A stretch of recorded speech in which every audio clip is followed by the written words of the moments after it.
You're listening to the My Simplified Life podcast, and this is episode number 101.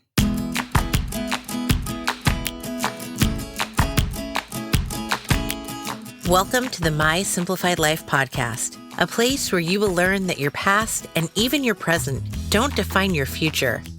Regardless of what stage of life you're in, I want you to feel inspired and encouraged to pursue your dreams, simplify your life, and start taking action today. I'm your host, Michelle Glogovac, and I'm excited to share my stories and life lessons with you while taking you on my own journey. This is My Simplified Life.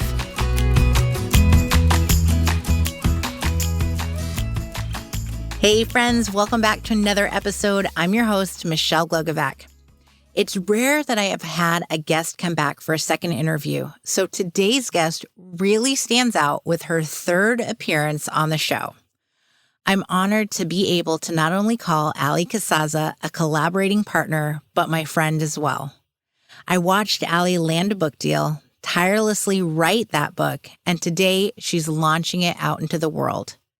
Declutter Like a Mother is out today, and if you haven't already, you need to run out to Target and buy it. Now, I'll be honest with you, I've never decluttered per se, nor did I think I really needed to. But I picked up Allie's book and a fire was lit inside of me. I felt inspired to take action in my home and to enjoy the space I am spending 99% of my day in. This isn't about simply cleaning the house, getting rid of junk, or becoming a minimalist. What Allie in her book is about is finding joy in the way you live, recognizing that you deserve to walk into a room in your house and smile because it's exactly how you envision it looking and being used. It's about setting intentions for every room in your home and seeing them come to fruition. I'm so grateful I got the opportunity to chat with Allie about her book and how it came to fruition, so go grab your coffee or wine and join us. Hello, friend. Hi, I'm so happy to be back. I am so happy to have you back on and to get time to chat with you one-on-one, even though eventually others will be listening in, but this is such a treat. Yeah, for sure. So easy and flowy to do these episodes with friends, you know? Yes, and no showers required, but nobody Absolutely. needs to know that. But I guess we should let everyone know who you are before we just jump in. Yeah, totally.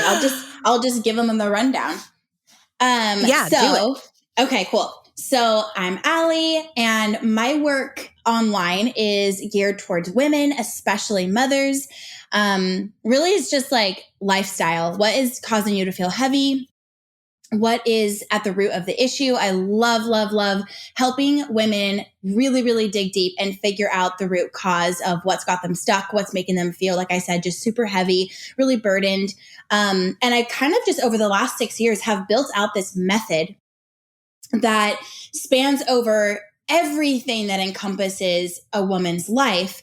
But we always start with the home, the physical environment. And there's a lot of layers to the reasons that I do that. But the main one is time and time again, and the time that I spent doing one-on-one clients and doing all these courses that have reached like tens of thousands of women, the one thing that I've seen over and over again is as much as I would like to kind of dive into the mindset and do the inner work first, a lot of the time, especially for moms, it is just not going to happen. They are so overwhelmed and so literally like just like bottlenecking, like barely making it through the day and like running against the clock, that stopping and doing the inner work, while that would be beneficial, is just much too big of an ask. So when we start with the physical environment, it's very tangible. You can do it right now. It feels productive. Like you're already putting your hands on the things that are in your home.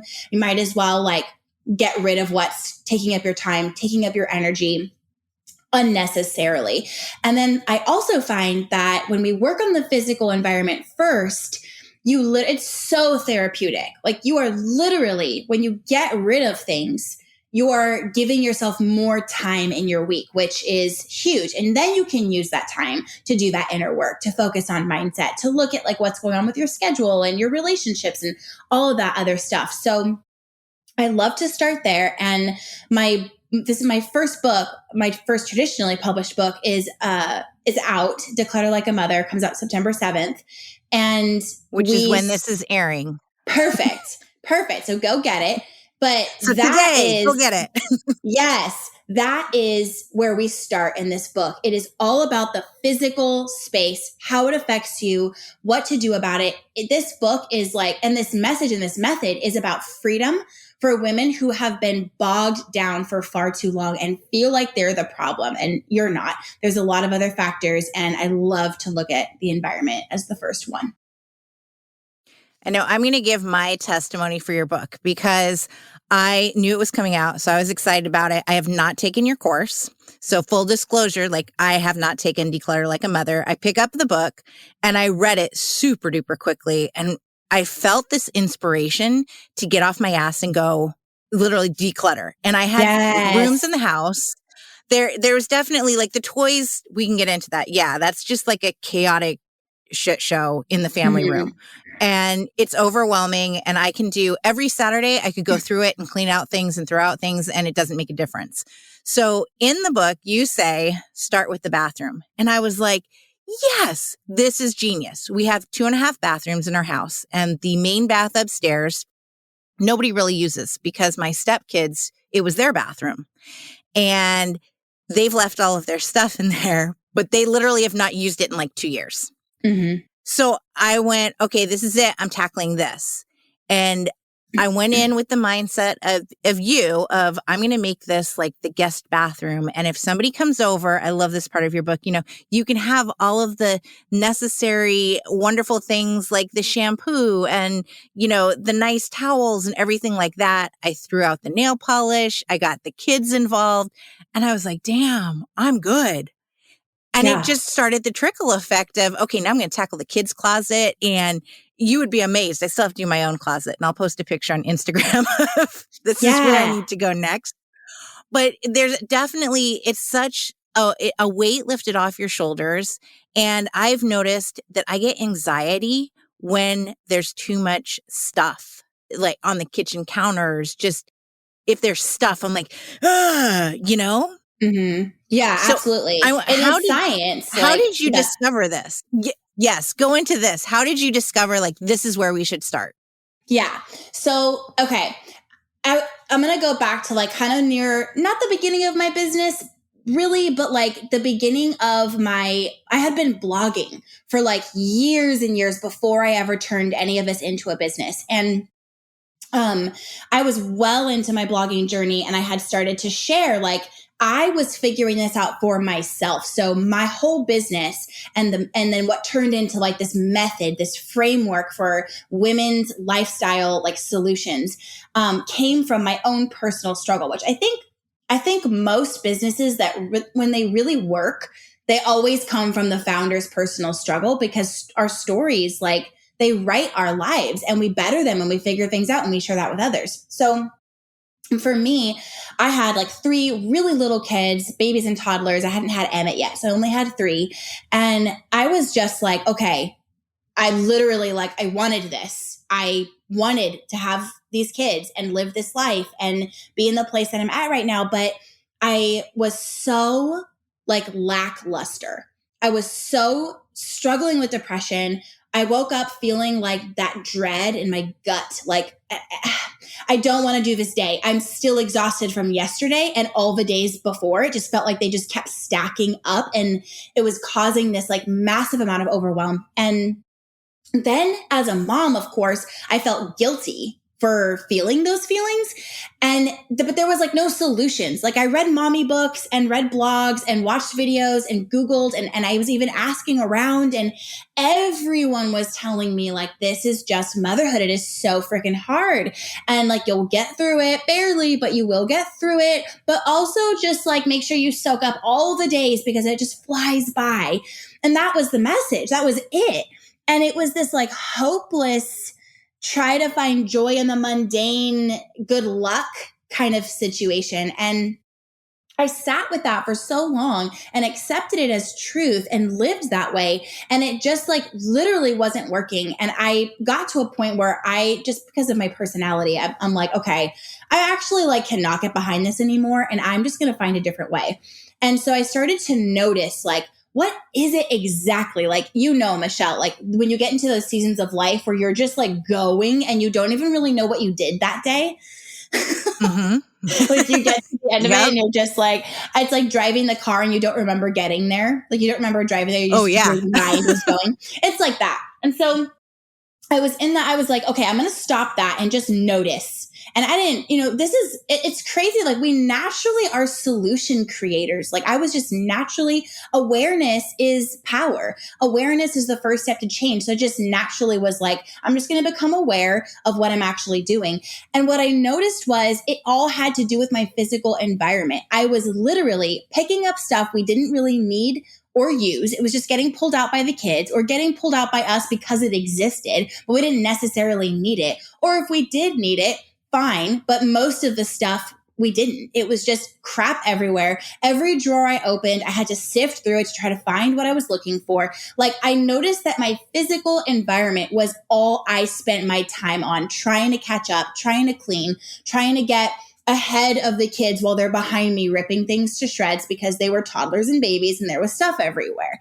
And so I had the thought like, what if it was just not like this? What if it was just less or like gone? Like if I didn't have any of this stuff, I would obviously be able to focus on my people and myself. And we can't have nothing. But what if we had like the next best thing? What if we just had like way, way, way less and we stopped this American typical cycle of the giant house full of stuff that no one needs and the garage that's embarrassing to open because it's full of shit and the storage unit that you pay for every month on top of that because your 3,000 square foot house isn't big enough for all of your crap. Like what if we just stopped doing that? And so I did. And it absolutely changed my life. My kids played better. They got along better. I got along better with them. I felt lighter. My depression lifted and didn't come back. My relationship with my husband got better because I wasn't stretched so thin all day, every day. I continued to blog. I turned it into a business. Like I had space for figuring out who I was and it freed up my entire life. And so from that story, that experience of realizing your environment affects you, I dove all the way into researching that. And Marshall Goldsmith says, if you do not create and control your environment creates and controls you. And I found like books like that. That's from the book Triggers, by the way, an amazing read. And I found research and articles and studies like the one at UCLA that showed women's stress hormone is equal to the amount of excess in their homes. Like I was obsessed with this and then figured out there's this thing called minimalism and it just spiraled from there. And I started to teach the women on my blog and turn it into a business and grow it to this multi-million-dollar company. And it's grown that way because this is needed. This works. It's real. It makes so much sense that what takes up your space also takes up your time. So you're not crazy. You're not bad at this. You're not the problem. You don't need to be a better mom. You just have too much physically and metaphorically on you. And we can clear that out and create space. Preach. Yes, always. Well, and something else that I want to point out so that people don't think that this is all about clutter and stuff and that you go into in the book, and I'll share with you how I took this to heart too, is that it's not just about stuff, but it's about treating yourself to what you deserve, to getting the right pair of underwear, to getting a bath mat that, you really enjoy in your space. And I did this because I noticed that in our bathroom here upstairs for me, I didn't like the carpets. I was like, this is so ugh. And so I'm like, well, what would Allie do? Forget what would Jesus do. What would Allie do? She'd go on Anthropology and go see what kind of bath rugs they have. And now I have something that is this odd shape and it's blue and white. And I'm like, this makes me happy. And it's about what makes you happy. And it's, it's okay that I went out and I bought that because it's, making me feel lighter when I walk into that bathroom and, take my shower and get ready for the day. And I love how you put that in the book too, that it's not just about go through all of your crap and your shit and get rid of it, but make sure that you get the things that really light you up and make your inside happy.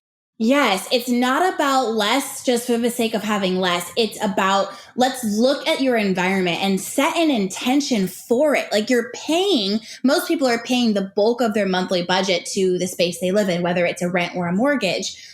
And you're doing that, and like, is it even supporting you? Do you even feel good when you're there? Like, everyone knows home is home and people like to be home, but is this house working against you or for you? And it's sometimes, like, in the act of simplifying and aligning your environment with who you really want to be, shopping is involved. And it's not about minimalism at all. I don't even really like using that word and don't really identify with it anymore, because it's got all these yucky stereotypes that don't feel good attached to it. So forget it if you need to forget it. What does it look like for you to love your space? What do you need? And like, really sit with that. And women need to give themselves space to ask, what do I need?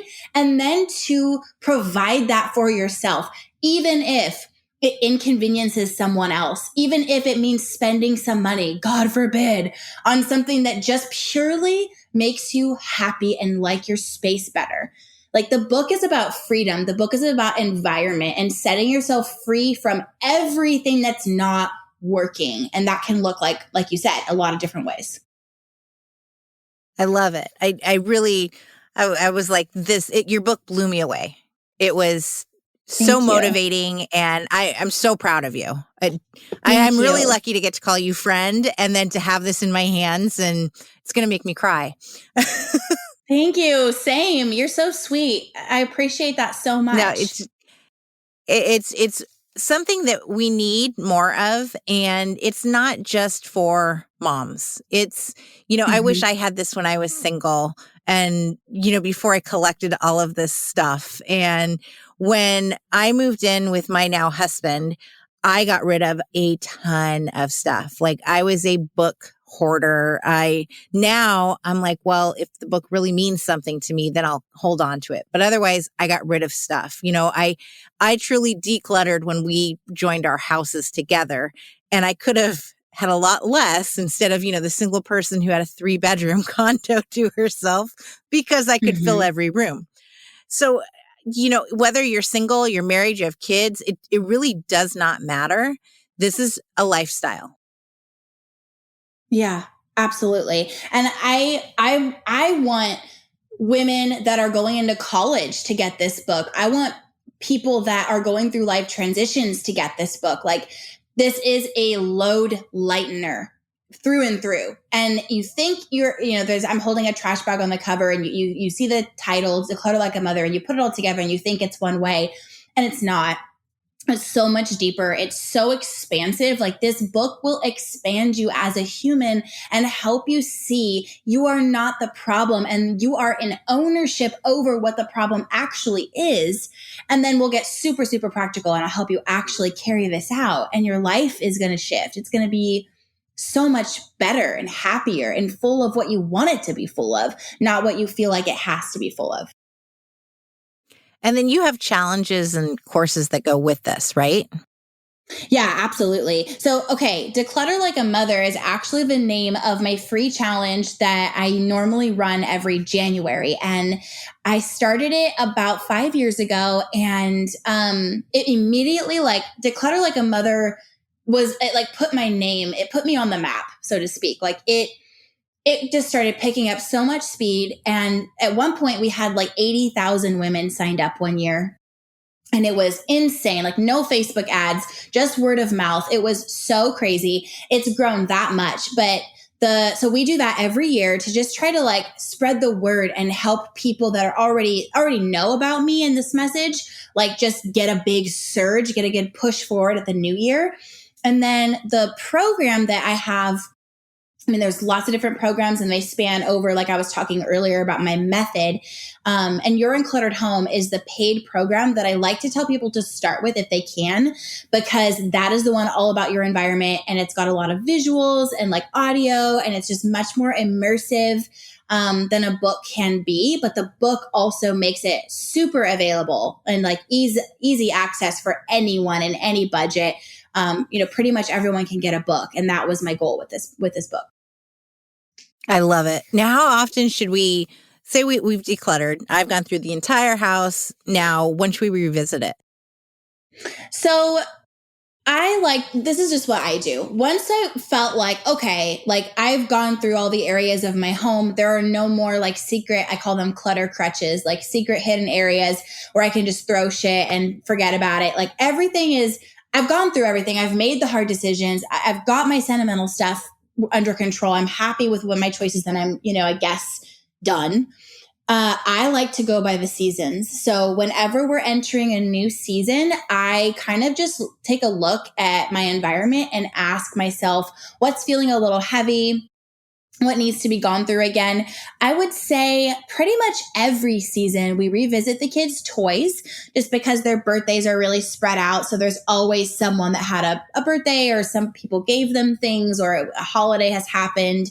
And I feel like I have 4 of them and they're so well loved. They often have new things coming in. So we usually do the toys. I usually do my wardrobe.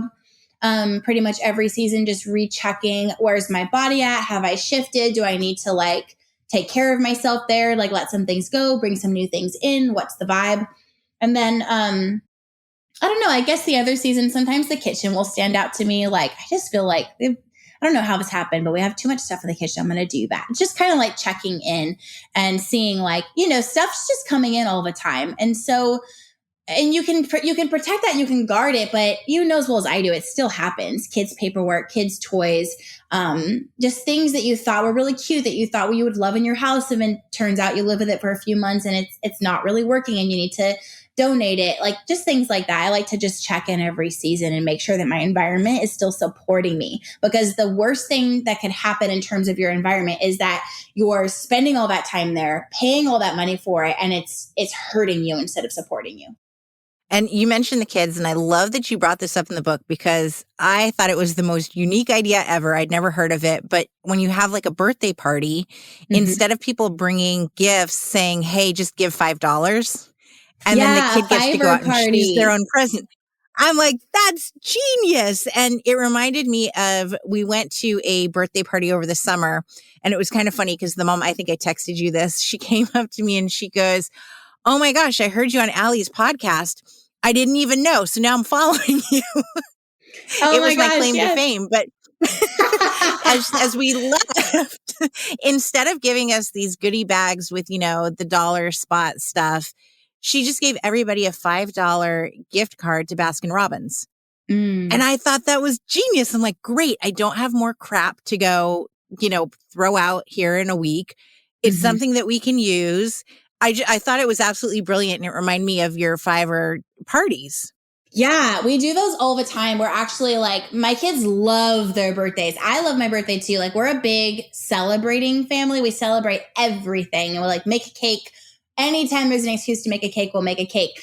But it's interesting because we don't really do gifts. People still bring them. Like, grandparents can't help it. They will still like bring them something. And I think that's why sometimes things just, I'm like, okay, let's revisit the toys, because it just always is happening. And that's fine. Like, I talk about that in the book too. I just approach that with gratitude. Like, my kids are so well loved. I don't see it as a setback. I'm not controlling about my space. I'm just in ownership of it, But when we do the Fiverr parties, it's really, really great. One year, one of my kids got so much money. We had a really big party before COVID, and they got themselves a new bike. I didn't even know he wanted a new bike, but he was like, my knees hit the handles when I'm ready. I need a new bike. And he just went and got himself like a $200 bike. It was awesome. So you just don't underestimate the power of $5. And like, to a kid, even like getting $30 is a really big deal. So it's a win-win. The kids love their birthday. They know it's like money time. It also helps us teach them how to manage money. Like, it's just a win-win all the way around. And I feel like more people need to know about that. Fiverr parties. Fiverr parties, or just start giving money. That's totally fine. Yep. I think it's genius. I loved it. I'm like, why? You came up with all of these wonderful ideas. It's just, this is why you've built the empire that you have, because it is. And it's amazing. You're changing lives. I hope you understand that and recognize that, right? Thank you. Thank you. It's so good to hear that. And I think for everyone that is leading any people of any kind, you kind of get so deep in it that you can't really, it's like you can't see the forest for the trees. it's so convoluted and messy to like run something like this. And I know that you know that from doing what you do. And sometimes you forget. So it's really encouraging to hear you say that. Thank you. Yeah, absolutely. And, the fact that you can change the lives of women and mothers, and then it's going to trickle down, this really has the potential to change generations. It Yeah. does. Yeah, it does. And that's Because huge. You're we making an pass down our impact. crap. Mm-hmm. Yeah. Yes. So what's next? You have another book. You're right. You've written, right? Yeah. I finished the children's book I would say like a month ago. I finished it in a hotel lobby because I had just moved across the country. I saw the champagne toast photos. Yes. Yay, Haley, for remembering that. Yes. Good job, Haley. Always boomeranging me. I finished it. It's like for ages, I would say like the youngest is 7, the oldest is 13 to read that book. And it is really just teaching kids to take ownership over their own spaces. So, speaking of the next generation, like there it is, teaching them how to do this for themselves. The biggest thing for me when it comes to kids and kid stuff and teaching this stuff is I don't want to give mothers another thing to micromanage.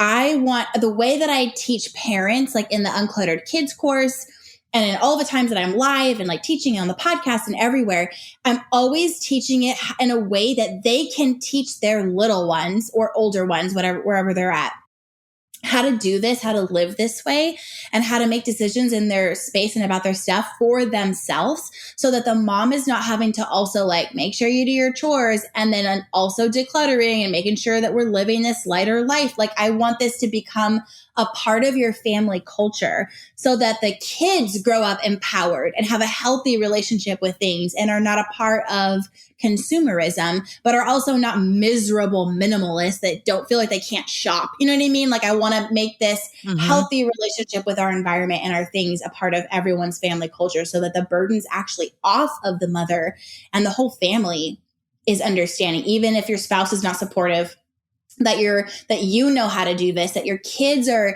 being raised with a healthy relationship with things, no matter who you're raising them with, no matter where you live, no matter how unsupportive relatives are, how much they overgive. Like there's always a solution to deal with all those things.